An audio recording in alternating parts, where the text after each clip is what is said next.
이제 목사님께서 내 영혼의 아픔, 내 마음의 괴로움이라는 제목으로 말씀 선포해 주시겠습니다.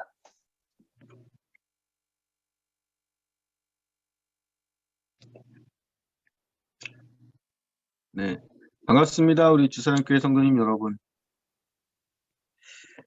2주 동안은 욥기 강해를 하지 못했었는데요. 오늘 욥기 강해 10번째 시간, 욥기 7장 1절에서 11절을 중심으로 말씀을 전하겠습니다. 욥을 위로하기 위해서 온 세 친구 중에서 가장 연장자인 엘리바스가 첫 번째로 입을 열었던 것이 욥기 4장 5장에 기록되어 있습니다. 하나님은 의롭고 옳은 분이니까 욥의 재난에는 이유가 있을 것이고 욥이 회개하고 의지하면 하나님께서 회복시켜 주실 것이다. 이것이 엘리바스의 말이었습니다. 엘리바스의 말에 욥은 6장에서 자신은 이유 없이 하나님의 독하사에 맞은 것이니까 친구들만은 하나님 편에서 판단하지 말고 자기를 돌아봐 달라, 자기 편이 되어 달라 이렇게 부탁을 하죠. 그리고 이어지는 것이 욥기 7장입니다. 욥은 앞부분인 1절에서 11절까지 자신의 처지와 심정을 시로 말을 하고 이어지는 12절과 21절에서 하나님께 직접 호소합니다. 그러니까 오늘 우리가 함께 살펴볼 부분은 친구들과 하나님 사이에 끼어있는 욥, 하나님께 독하사를 맞고 친구들에게는 위로받지 못하는 욥이 부르는 노래, 시이죠. 욥기 7장 1절입니다. 이 땅에 사는 인생에게 힘든 노동이 있지 아니하겠느냐? 그의 날이 품꾼의 날과 같지 아니하겠느냐? 여러분에게 인생이 뭡니까? 라고 물어보면 뭐라고 대답하시겠어요? 욥에게 인생이 무엇입니까? 물어보면 인생은 힘든 노동이고 품꾼 같은 시간이야 라고 대답할 겁니다. 여기서 이제 힘든 노동으로 번역된 히브리어는 차바라는 단어인데 여러 사람이 함께 모여서 힘든 일을 한다는 뜻입니다. 이 단어가 가장 많이 나오는 게 민수기인데 전쟁 나갈 때 남자의 숫자를 셀 때 사용됩니다. 민수기 1장 3절이에요. 이스라엘 중 20세 이상으로 싸움에 나갈 만한 모든 자를 너와 아론은 그 진영별로 계수하되 여기서 싸움으로 번역된 단어가 바로 차바입니다. 예전에 나라에 무슨 일이 생기면 백성들을 강제로 징집해서 일을 시켰죠. 일제시대에 징용이라는 게 있었고 지금도 남성들은 국방의 의무를 지고 강제 징집이 됩니다. 이렇게 강제로 사람을 데려다가 일을 시키거나 전쟁에 동원하는 게 차바예요. 그러니까 욥은 억지로 일터나 전쟁에 끌려 나온 사람처럼 고되고 또 그 하루하루를 품꾼처럼 보내고 있습니다. 품꾼으로 번역된 단어는 사키르인데 자기 재산이나 땅이 없어서 다른 사람에게 의지해야 먹고 살 수 있는 사람이 품꾼, 사키르입니다. 성경은 이 사람들에 대해서 이렇게 말을 하죠. 신명기 24장 14절 15절입니다. 곤궁하고 비난한 품꾼은 너희 형제든지 내 땅 성문 안에 우거하는 객이든지 그를 학대하지 말며 그 품삯을 당일에 주고 해진 후까지 미루지 말라. 이는 그가 가난함으로 그 품삯을 간절히 바랍니다. 그가 너를 여호와께 호소하지 않게 하라. 그렇지 않으면 그것이 내게 죄가 될 것입니다. 가난하고 억울한 사람의 대표, 쉽게 학대당하고 품삯을 제대로 못 받는 사람이 바로 품꾼입니다. 여기서 우리는 욥의 표현을 좀 주의 깊게 살펴볼 필요가 있어요. 얼마 전까지 욥은 노동하는 인생, 품꾼 같은 인생과는 전혀 상관없는 사람이었습니다. 힘든 일을 할 필요가 없는 부자였고 많은 일꾼을 거느린 주인이었죠. 그런데 재앙이 닥쳤고 욥의 삶이 변했습니다. 하고 싶지 않은 일에 억지로 끌려간 징용 노동자 같고 힘들게 일하지만 형편이 나아지지 않는 품꾼 같아요. 그런데 욥은 자신을 부자였던 사람, 많은 종을 거느렸던 주인으로 그렇게 표현하지 않습니다. 잘 나가던 시절을 그리워하면서 한탄하지도 않아요.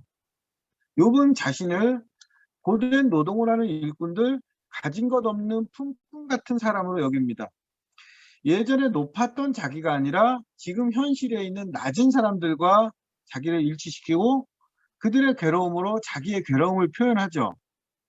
욥은 부자로 살았던 그 전에 자기의 인생보다 노동자와 품꾼의 삶이 이 땅에서의 진짜 인생이라고 하는 것 같습니다. 이렇게 재난을 당한 욥은 이 땅에서 고생하는 가난한 사람들과 자신을 일치시키고 억울한 사람들의 대변자가 됩니다. 고통과 이 고난의 과정을 겪으면서 자신과 상관없던 사람들을 향해서 눈과 마음을 열고 그 사람들 중에 하나가 되는 것이 이 재난을 겪으면서 욥에게 일어난 변화입니다. 욥은 일이 끝난 저녁에 그늘을 바라는 종처럼 하루 먹고 살 품삯을 바라는 사람처럼 그렇게 낮 시간을 견디죠. 그런데 욥의 이 고통스러운 하루는 쉽게 끝나질 않습니다. 낮보다 더 길고 고통스러운 밤이 있기 때문이에요. 욥기 7장 2절에서 4절입니다. 종은 저녁 그늘을 몹시 바라고 품꾼은 그 삭슬 기다리나니 이와 같이 내가 여러 달째 고통을 받으니 고달픈 밤이 내게 작정되었구나. 내가 누울 때면 말하기를 언제나 일어날까 언제나 밤이 갈까 하며 새벽까지 이리 뒤척 저리 뒤척 하는구나. 욥은 여러 달째 잠들지 못하고 고달픈 밤을 보내고 있습니다. 언제 일어날까 언제 이 밤이 다 갈까 새벽까지 뒤척거리죠. 노동자는 먹는 것이 많든지 적든지 잠을 달게 자거니와 부자는 그 부요함 때문에 자지 못하느니라. 전도서 5장 12절 말씀입니다. 힘든 일을 하는 사람, 노동자, 가진 것 없는 품꾼은 잠이라도 달게 자는데 욥의 형편은 그러지도 못하죠. 가난하면서도 힘든 일을 하면서도 잠도 자지 못합니다. 몇 달째 매일 밤 잠을 못 자고 있는 욥입니다. 프랑스의 소설가 그 베르나르 베르베르의 잠이라는 소설이 있어요. 그런데 이 소설은 이런 문장으로 시작을 합니다. 잠은 잘 자요? 극히 사적인 영역을 건드리는 이런 질문은 듣는 사람의 입장에서는 무례하게 느껴져 당혹스럽다. 우리나라는 안녕히 주무셨습니까? 이런 인사가 흔하죠. 그런데 개인주의를 중요하게 여기는 이 프랑스에서는 잠을 잘 자냐는 이 말도 이 개인의 사생활을 건드리는 민감한 질문으로 여기는 것 같아요. 근데 생각해 보면 그렇죠. 인간에게 잠은 아주 중요합니다. 삶의 긴장에서 벗어나 일과 생각을 멈추고 내일을 준비하는 게 이 잠이죠. 이렇게 중요한 잠을 잘 자지 못한다는 건 그 사람에게 어떤 중대한 문제가 있다는 뜻입니다.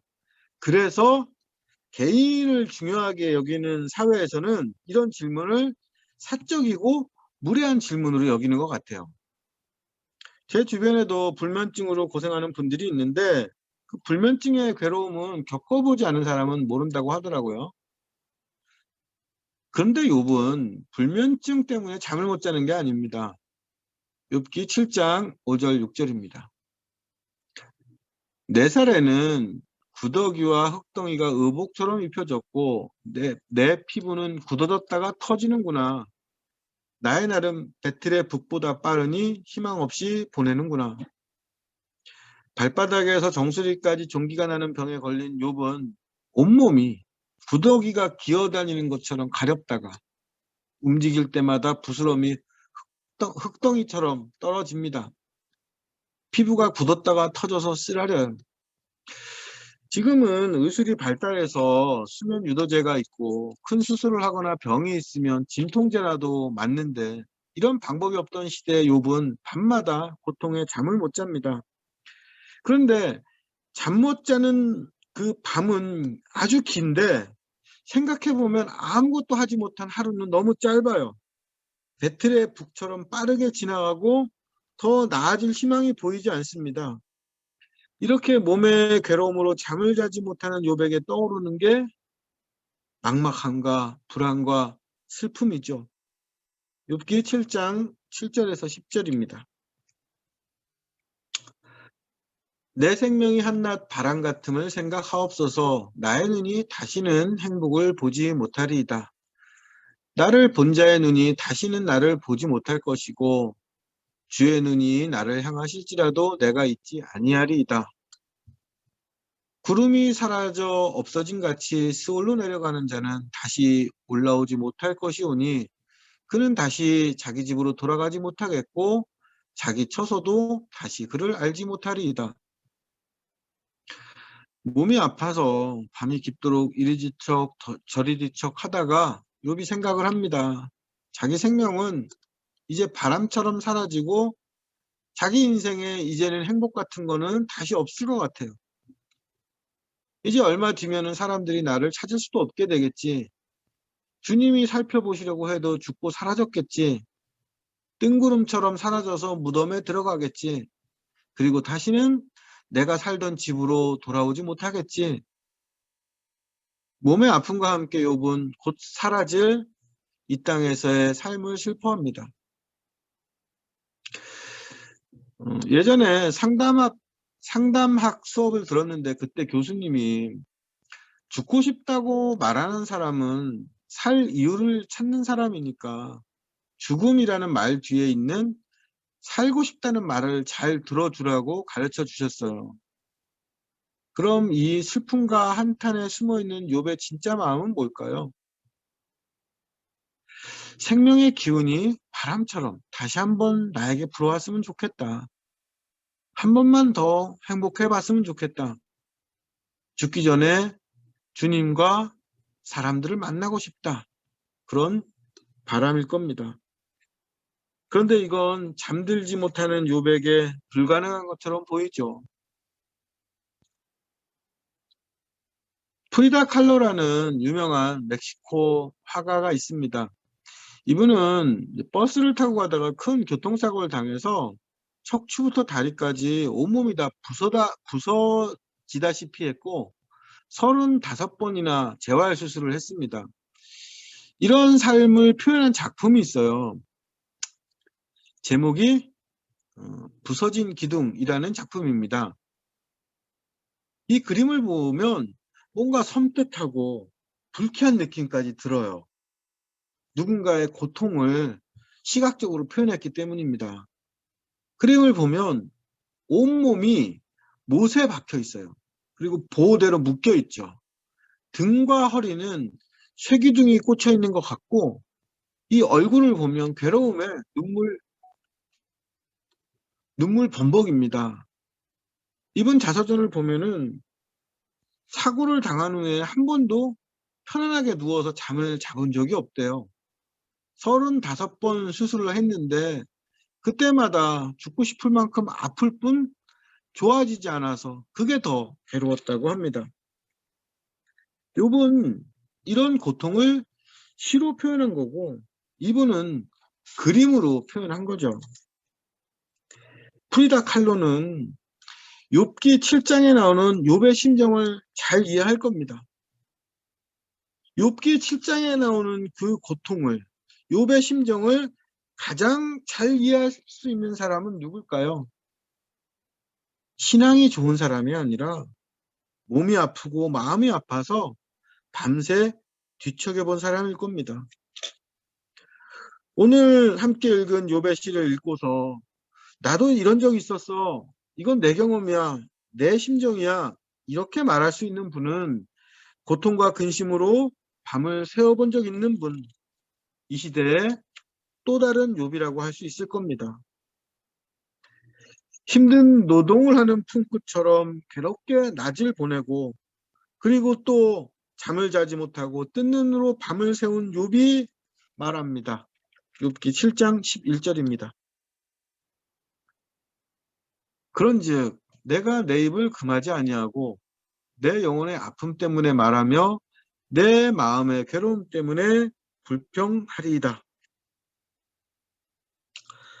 아주 당연하지만 성경은 하나님의 말씀이고 욥기는 성경의 한 부분입니다. 욥기는 이 하나님의 직접적인 말씀과 간접적인 말씀으로 이렇게 구성되어 있어요. 하나님이 직접 말씀하시는 부분이 있습니다. 뒷부분 욥기 38장에서 41장이 그렇습니다. 그런데 또 하나님의 간접적인 말씀이 있어요. 그런데 이 하나님의 간접적인 말씀은 욥의 입을 통해서 전해집니다. 결론 부분에서 하나님께서 욥의 말이 옳다고 인정하셨기 때문이에요. 그런데 욥은 내 입을 금하지 아니하겠다. 내가 하고 싶은 말 다 하겠다고 합니다. 내 영혼의 아픔 때문에 말하고 내 마음의 괴로움 때문에 불평하겠다고 합니다. 이게 욥의 입을 통해서 전하시는 하나님의 말씀이면 이 말씀이 우리에게 가르치는 게 뭡니까? 몸이 아프고 마음이 아파서 밤을 새우는 사람들, 이렇게 다 끝나는 건가? 절망하면서 잠 못 자는 그 사람들의 말을, 그 사람들의 불평을 들으라는 겁니다. 우리는 다른 사람이 어떤 밤을 보냈는지, 지난 밤에 잠을 잤는지 못 잤는지 모릅니다. 심지어 함께 잠자리를 하는 부부도 이걸 모를 때가 있어요. 밤과 잠은 다른 사람은 모르는 나만의 은밀하고 사적인 영역입니다. 다른 사람의 밤과 잠을 모르는 것처럼 우리는 또한 다른 사람 영혼의 아픔과 마음의 괴로움을 모르죠. 잠 못 드는 밤을 모르는 우리는 낮의 사람, 깨어있는 모습만 볼 뿐이고, 영혼의 아픔과 마음의 괴로움을 모르는 우리는 유쾌하지 않은 말과 불평을 들을 뿐입니다. 그런데 성경은 욥을 통해서 영혼의 아픔과 마음의 괴로움으로 잠 못 이루는 사람들의 그 말과 불평을 전합니다.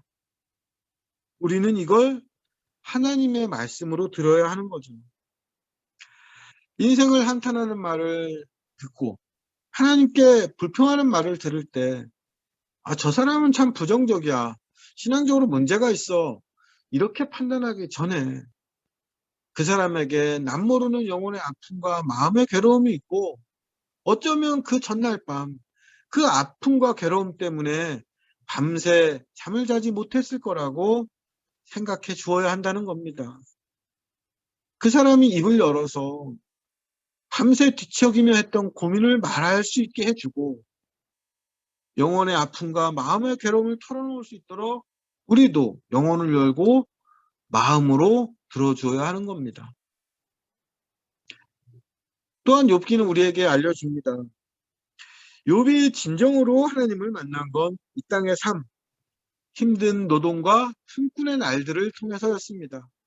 욥은 잠 못 이루는 밤을 지나면서 하나님을 더 깊이 알았고, 영혼의 아픔과 마음의 괴로움으로 하나님을 부를 수 있었습니다.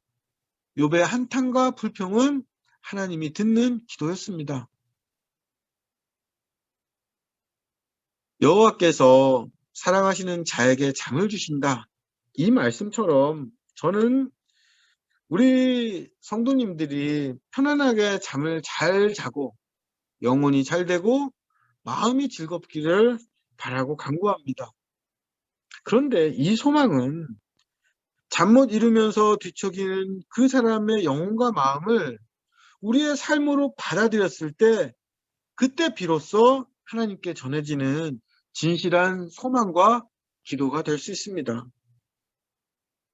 영혼의 아픔과 마음의 괴로움이 세상과 우리를, 또 너와 나를, 교회와 성도를 하나 되게 하고 간절하게 하고 사랑하게 만들기를 바랍니다. 우리 주사랑교회와 성도가 잠 못 이루는 사람의 영혼의 아픔, 마음의 괴로움을 진심을 다해서 듣고 느끼고 함께 기도할 수 있기를 간절히 바라고 축복합니다. 오늘 말씀을 기억하시면서 기도하는 시간을 갖죠.